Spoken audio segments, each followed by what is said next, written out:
하나님께서는 6일 동안 창조 사역을 마치신 후에 제7일째 온전히 쉬셨습니다. 사랑과 모든 만물로 하여금 하나님의 창조의 아름다움과 생명의 충만함을 보면서 주 안에서 편안히 쉬기를 원하셨기 때문입니다. 오늘 이 주일도 주님이 주신 쉼의 시간입니다. 이 시간 우리가 돌아봐야 할 것들이 무엇입니까?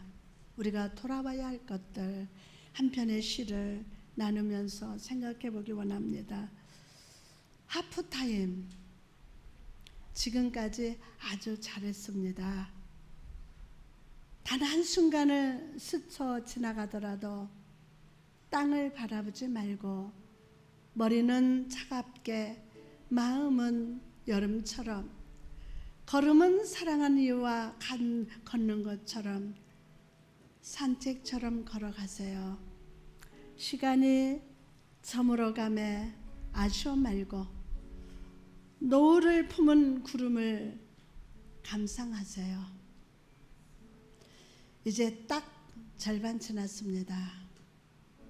그 어떤 것에도 사로잡히지 말고 습관의 후유증을 탓하지 말고 내가 당신을 믿고 있음을, 내가 당신만을 사랑하고 있음을, 당신이 승리할 것을 굳게 확신함을, 이 확신에 당신의 삶에 균형을 두고 살아가기를 기대합니다.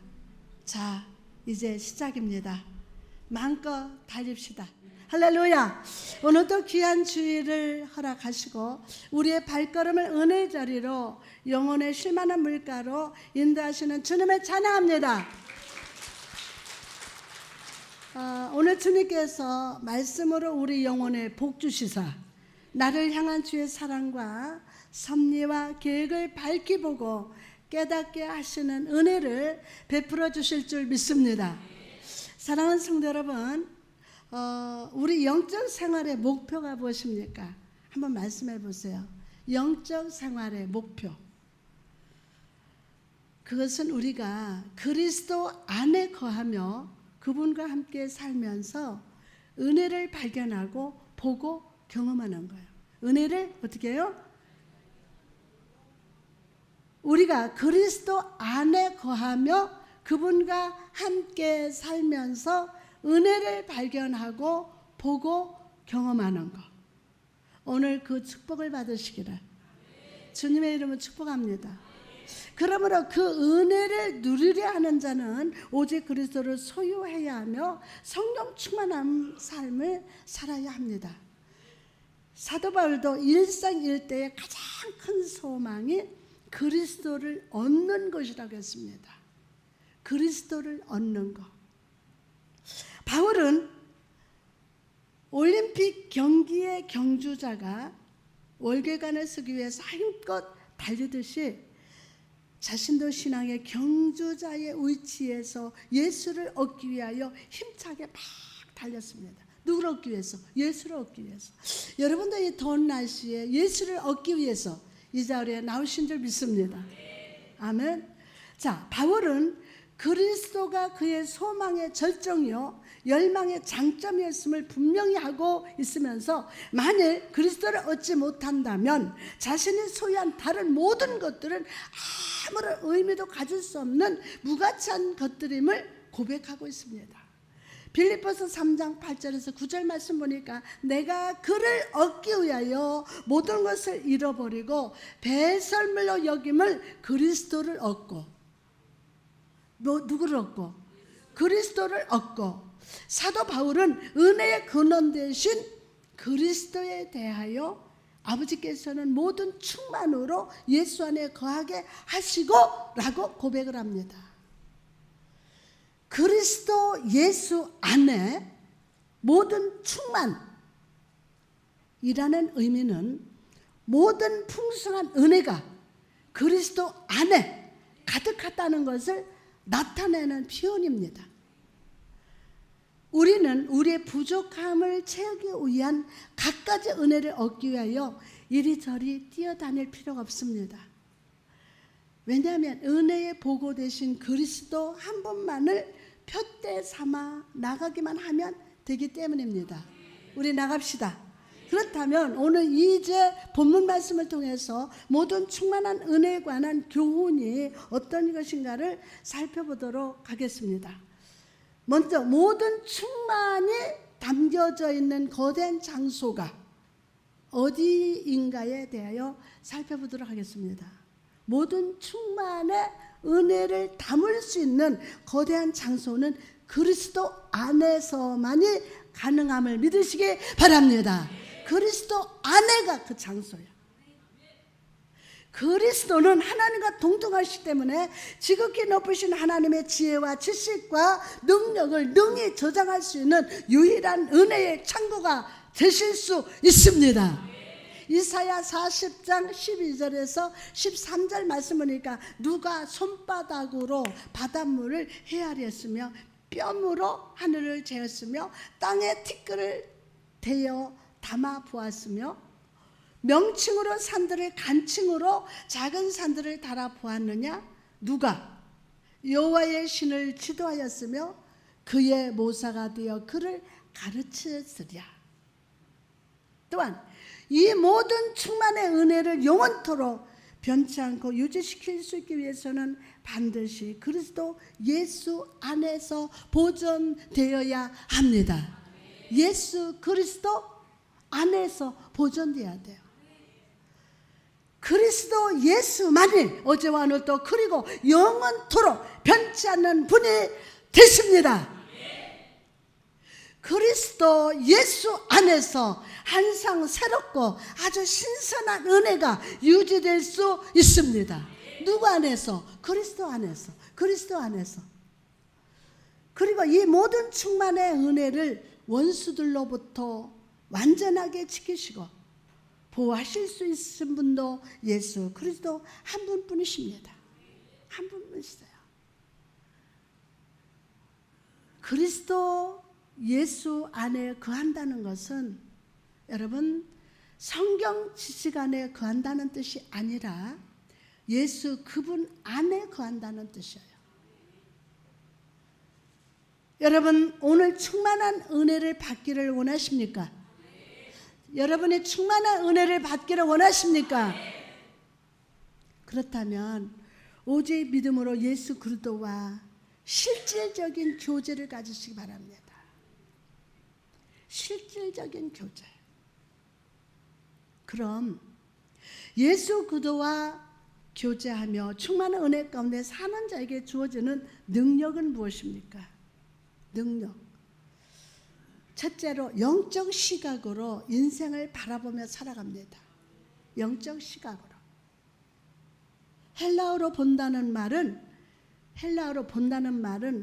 블레포라는 단어와 호라오라는 두 개의 단어가 있습니다. 블레포는 의미 없이 단순히 보는 것을 의미하고 호라오는 본질을 알고 꿰뚫어 보는 것을 의미합니다. 본질을 알고 꿰뚫어 보는 것. 이처럼 예수 그리스도의 충만한 은혜 안에 거하면 단순히 바라보는 블레포의 시각이 아니라 본질을 알고 직시하는 영의 시각으로 인생을 바라봄을 믿으시기 바랍니다. 오늘 이 축복 받으시기를 주님의 이름 축복합니다. 오늘 여러분과 저는 본질을 알고 직시하는 영의 시각으로 인생을 바라보는 믿음의 역사가 일어날 줄 믿습니다. 민수기 13장에 보면은 이스라엘 백성이 가데네아에 도착한 장면이 나옵니다. 430년간 노예 생활하던 애굽을 벗어나서 가데스 바네아에 도착한 이스라엘 백성들에게 하나님께서는 각 지파의 족장들을 뽑아서 정탐하게 했습니다. 여러분, 왜 하나님은 족장들을 보내셨을까요? 한 지파의 지도자가 무엇을 어떻게 보느냐에 따라서 그 공동체의 미래가 결정되기 때문이에요. 한 지파의 지도자가 무엇을 어떻게 보느냐에 따라서 그 공동체의 미래가 결정돼요. 한 가정의 가장이 그 가정을 어떻게 보느냐에 따라서 그 가정의 공동체가 미래가 결정된다는 거예요. 하나님은 이 정탐꾼들의 의미 없이 단순히 보는 것이 아니라 본질을 알고 보기를 바라셨습니다. 본질을 어떻게 해요? 예? 단순히 보는 것이 아니라 본질을 알고 보기를 원하는 것. 그리고 12명의 정탐꾼들은 하나님의 약속하신 땅 가나안을 40일간 막 정탐하고 돌아왔습니다.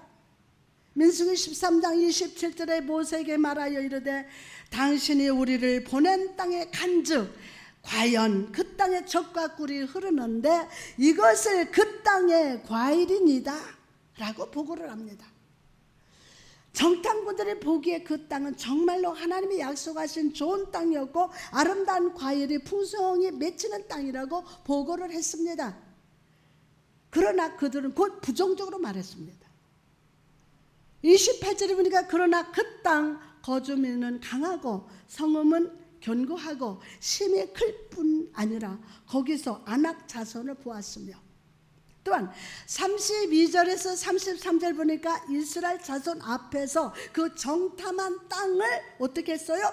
악평하에 이르되 우리가 두루두루 다니면서 정탐한 땅 그 거주민은 삼키는 땅이요 거기서 본 백성들은 신장이 장대한 자들이며 또 뭐라고 했어요? 거기서 네피림 후손인 아낙 자손의 거인들을 보았나니 우리는 스스로 보기에 뭐 같다고 했어요? 메뚜기 같으니 그들이 보기에도 그와 같을 것입니다 라고 보고를 합니다.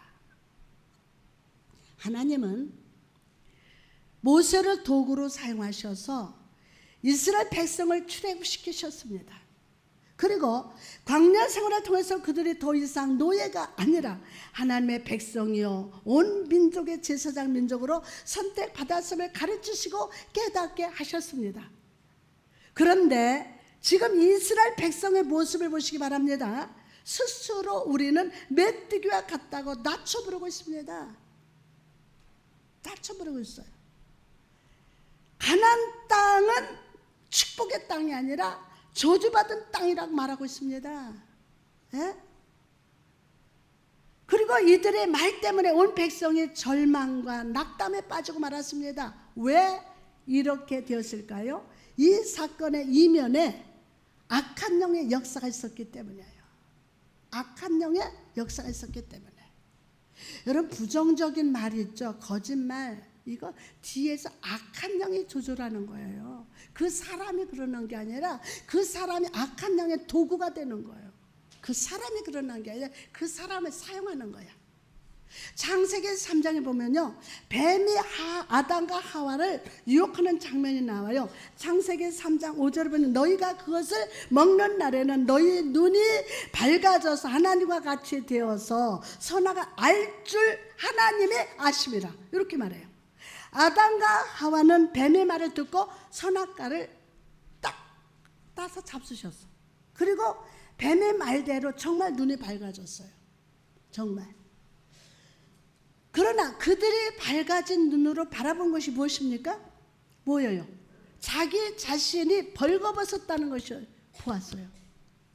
부끄러움과 수치를 보았어요. 자기가 벗은 것을 보았고 부끄러운 수치를 보았어요. 그리고 그토록 사랑스러워 보였던 하나님이 심판주로 보이고 두려워서 그때부터 숨게 되었어요. 왜 이렇게 된 것입니까? 아담과 하와가 악한 영의 유혹을 받아서 죄를 범했으므로 본질을 꿰뚫어 보는 영안을 잃어버리고 겉모습을 바라보는 육의 시각만 남았기 때문에 무서운 거죠. 본질을 보는 영안을 잃어버렸어요. 이처럼 우리 내면에 충만한 은혜가 사라지면 우리의 영안이 어두워집니다. 기도 어두워집니다. 그렇게 육신의 거짓도 잘 들어와요. 맞아. 그리고 중심과 본질을 떠나서 겉모습에만 집중하게 됩니다. 그리고 하나님의 내 앞에 계심에도 불구하고 세상을 바라보면서 두려워하게 됩니다. 그러나 우리 안에 예수 그리스도의 충만한 은혜가 있을 때 우리는 두려움이 아니라 하나님을 바라보게 됨을 믿으시기 바랍니다. 내 안에는 하나님의 은혜에 생명이 충만하다. 아멘하고 받으시기 바랍니다. 그리고 겉모습이 아니라 성령의 시각으로 본질을 바라보는 삶을 살아가게 될 것임을 오늘 믿으시기 바랍니다. 할렐루야.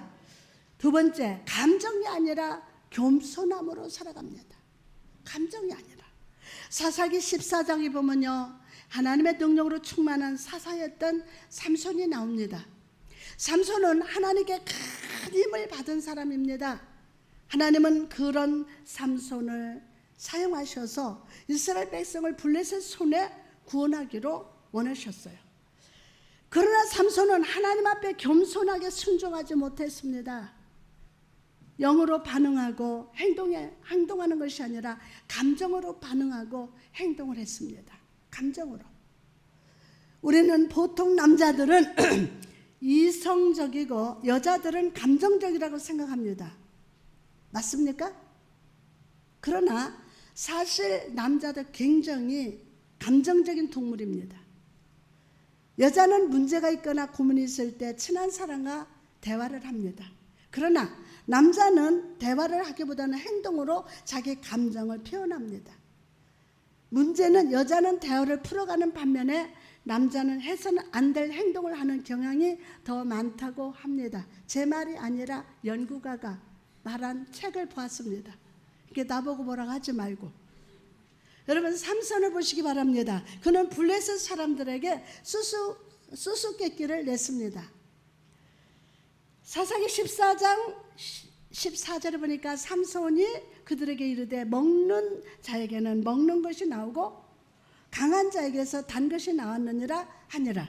그들이 사흘이 되도록 수수께끼를 풀지 못하였더라. 블레셋 사람들은요 7일이 지나도록 이 수수께끼를 풀지를 못했습니다. 다급한 블레셋 사람들은 삼손의 아내를 찾아가서 삼손의 수수께끼에 대한 답을 알아내지 못하면 불태워 죽이겠다고 막 협박을 합니다. 그러자 삼손의 아내는 울면서 삼손에게 애원을 했습니다. 서방님, 비밀을 가르쳐줘야 됩니다. 그렇지 않으면 저가 불타 죽습니다. 막 하면서 협박을 해요. 남자는 여자의 눈물에 약합니다. 때문에 결국 삼손은 아내에게 그 수수께끼의 답이 사자에 꿀인 것을 가르쳐주게 되었습니다. 삼손은 자기가 낸 수수께끼를 풀렸다는 사실이 너무너무 화가 났습니다. 자기 아내를 협박했다는 사실에 막 분노했습니다. 그래서 그는 감정적으로 분노를 반응했습니다. 19절 20절 보니까 삼손이 아스글론에 내려가서 그곳 사람 30명을 쳐 죽이고 노력하여 수수께끼 푼 자들에게 옷을 주고 심히 노하여 그의 아버지의 집으로 올라갔고 라고 합니다. 뿐만 아니라 삼손은 분노를 품고 여우를 잡아서 꼬리에 불에 딱 붙여가지고 블레셋 사람들의 곡식단에다 막 풀어놓았습니다. 그러자 수확을 앞둔 모든 작물이 불에 탔어요. 그리고 이런 모습을 본 블레셋 사람들은 삼손의 아내와 그 아버지를 불에 태워서 죽였어요. 삼손이 성령이 아니라 감정과 분노를 반응하자 이런 잔인하고 끔찍한 결과를 당하게 됩니다. 이 모든 일의 근본적인 원인이 무엇입니까? 모든 것을 감정으로 반응했던 삼손이에요. 감정적으로. 이처럼 많은 사람들이 삶 속에 문제가 있을 때 그 원인을 바깥에서 찾습니다. 바깥에서. 환경 속에서 찾습니다. 다른 사람에게서 그 원인을 찾습니다. 그러나 사실 그 근본적인 원인은 바로 나 때문이에요. 시작. 바로 크게 바로 나 때문이에요. 나 때문이에요. 이 모든 환경 속에서 성령님께 이끌림 받지 못하고 감정과 분노로 반응했기 때문에 찾아온 결과일 뿐입니다. 또한 삼손은 교만했습니다. 사사기 15장에 보면 삼손이 나귀 턱뼈로 블레셋 사람 1000명을 죽인 모습이 나옵니다. 이것은 정말 놀라운 기적이었습니다. 그리고 이 기적은 하나님의 능력으로 나타났던 것입니다. 그런데 여기서 놀라운 기적 뒤에 삼손의 반응이 무엇이었습니까? 사사기 15장 16절 말씀 보니까 이르되 나귀의 턱뼈로 한 더미 두 더미를 쌓았으며 나귀의 턱뼈로 내가 1000명을 죽였도다 하니라. 내가 죽였도다. 와, 성령의 능력이 삼손으로 하여금 놀라운 승리를 주셨음에도 불구하고 그는 이 모든 일이 자기 힘으로 이루어진 것이라고 교만하게 말했습니다. 자기 힘으로. 내가 1000명을 죽였도다. 내가 1000명을 죽였도다. 요즘에 사는 많은 사람들이 자기가 이룬 성취를 자랑합니다. 자기의 권위를 높이려고 합니다. 왜 이런 것일까요? 사실 그 내면을 바라보면 그 속사람의 불안감이 가득 차 있기 때문이에요. 불안감이. 안심이 없어. 불안해. 공포가 있어요. 예수 그리스도 은혜 안에서 우리 자신을 발견하지 못할 때 교만이라는 감정은 우리의 겸손한 마음을 무너뜨립니다. 인생의 길을 목자된 주님께 묻지 않고 스스로 통제하고 결정하게 만듭니다. 그러나 우리 안에 예수 그리스도의 은혜가 임할 때 우리는 내 삶의 주인공이 내가 아니라 하나님의 되심을 깨닫게 됩니다. 오늘 깨달을지어다.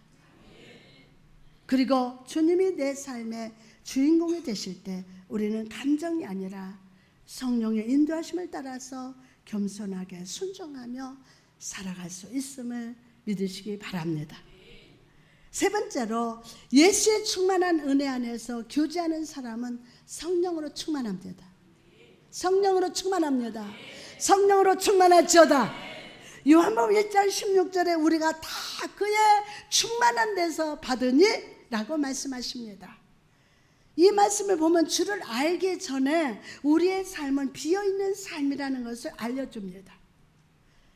아브라함도 처음엔 비어있었고 바울도 그러했습니다. 그러나 하늘의 은혜가 삶 속에 부어질 때 그들은 삶이 변화되었습니다. 삶이 은혜가 있는 삶은 변한다. 내 마음에 내 속사람에게 은혜가 있는 사람은 반드시 변한다. 은혜의 생명이 있는 자는 반드시 변한다. 그러면 나는 변화된다. 시작. 그러면 변하여 새 사람 되고 은혜의 생명 있는 자는 삶이 변화됩니다. 변화돼요. 부족함이 변하여 복의 근원이 되고 빈 그릇이 변하여 복음의 나팔이 되었습니다. 아브라함과 바울에게 그랬듯이 주님은 오늘을 살아가는 우리에게도 성령 충만한 은혜로 채워주시기를 원합니다. 아멘. 그러나 많은 사람들은 이 은혜를 거부하고 자기 마음대로 살아갑니다. 하나님 없는 줄 알고 아무도 없지. 그 아는 사람 없지. 그래요. 술 한잔 먹고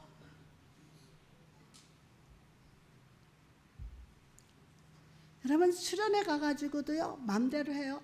우리 쉬러 왔지. 그렇지. 그건 절대 안 돼요.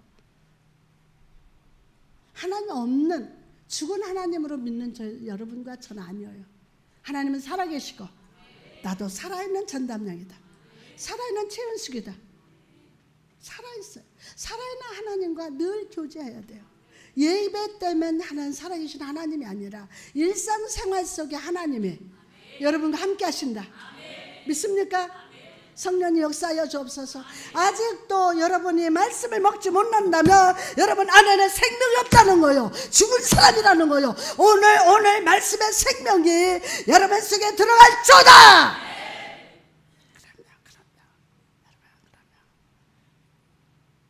그들은 자기들의 삶이 부유하다고 말하나 사실은 빈 그릇입니다. 그리고 비어있는 상태로 삶을 마치게 됩니다. 삶을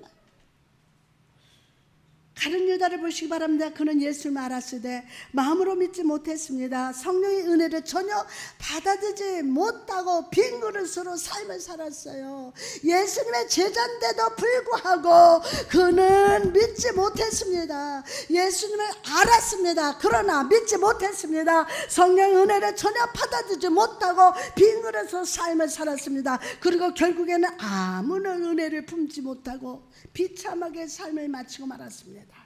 그러나 우리가 그분의 은혜를 받아들이면 삶이 변화됩니다. 어제까지 어떻게 살았느냐 하나님 책망하지 않습니다. 오늘 그대로 그분의 은혜를 받아들이면 변화됩니다. 삶이 변화되고 내가 변화되고 교회가 변화되고 가정이 변화됩니다.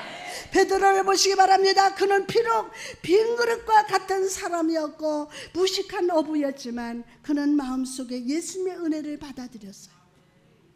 예수님의 은혜를, 충만한 은혜를 그의 것으로 삼았습니다. 여러분, 충만한 은혜를 남의 것으로만 하지 말고 내 것으로 삼으세요. 그러자 어부가 변하여 위대한 사도가 되었습니다. 사랑하는 여러분, 오늘 이 시간 베드로에게 부어주셨던 충만한 은혜를 사모합시다. 은혜의 생수를 충만히 받아 마셔서 여러분의 중심에 채우십시오. 아멘. 그러면 은혜의 생수를 충만히 마셔서 여러분의 중심에 채우는 역사 일어날 줄 믿습니다. 그럴 때 여러분의 삶의 그릇을 채움받고 아브라함과 같이 이삭과 같이 복된 삶을 살게 될 줄 믿습니다. 그러나 이 은혜는 개별적으로 받아야 합니다. 개별적으로. 우리가 다 그의 충만한 데서 받으니? 라고 말씀하십니다. 우리 각자 성령의 은혜를 받아야 할 줄 믿습니다. 각자 성령의 충만함을 받으라. 여러분의 아버지나 어머니가 받은 은혜로 여러분의 구원을 받을 수 없기 때문입니다. 우리 3대자야. 나는 무슨 세례? 유아 세례. 아니, 뱃속에서부터, 나 엄마 뱃속에서부터 내가 다 구원받았다. 그러면서 은혜 안 받아야 됩니까? 성경 속의 지혜로운 열처녀 이야기를 생각해 봅시다. 어리석은 처녀들이 기름을 나눠달라고 했을 때 어떻게 대답합니까? 우리와 너희의 쓰기에 다 부족할까 하노니 차라리 파는 자들에게 가서 너희 쓸 것을 사라 라고 대답합니다. 줄 수가 없다? 우리 쓰기에도 부족하다? 각자 은혜 받아야 돼요. 오늘. 아멘. 각자. 여러분, 혹시 이 자리에 내 부모나 내 아내나 남편이 받은 은혜로 살아가려는 자가 있습니까? 우리 돌아가신 형부가 예수 믿자 하면은 나 당신 천국 갈 때 당신 2다리 꼭 붙잡고 갈 테니까 나보고 믿으라고 하지 마. 그러니까 나 꼭 데리고 가. 그리고 언니가 돌아가시고 나니까 혼자 남았어. 그러더니 안 되겠다. 내가 믿어야지.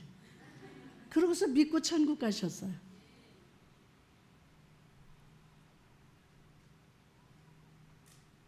은혜를 비니는 자가 되지 말고 여러분 스스로가 은혜 받는 자 되시기 바랍니다. 그 은혜가 여러분의 삶을 윤택하게 하실 줄 믿습니다. 성령님 오늘 그렇게 기름 부으시고 축복하여 주옵소서. 은혜가 은혜 되게 하시고 믿음이 믿음이 되게 하시고 아멘. 그것을 다른 사람 것이 아니라 내 것으로 만들어요. 여러분이 어제까지 어떻게 살았다 하나 책망하지 않아요. 오늘 받아들이면 돼요. 오늘 이 말씀 받으면 내 것이 되리라. 내 은혜가 되리라. 내 믿음이 되리라. 내 축복이 되리라.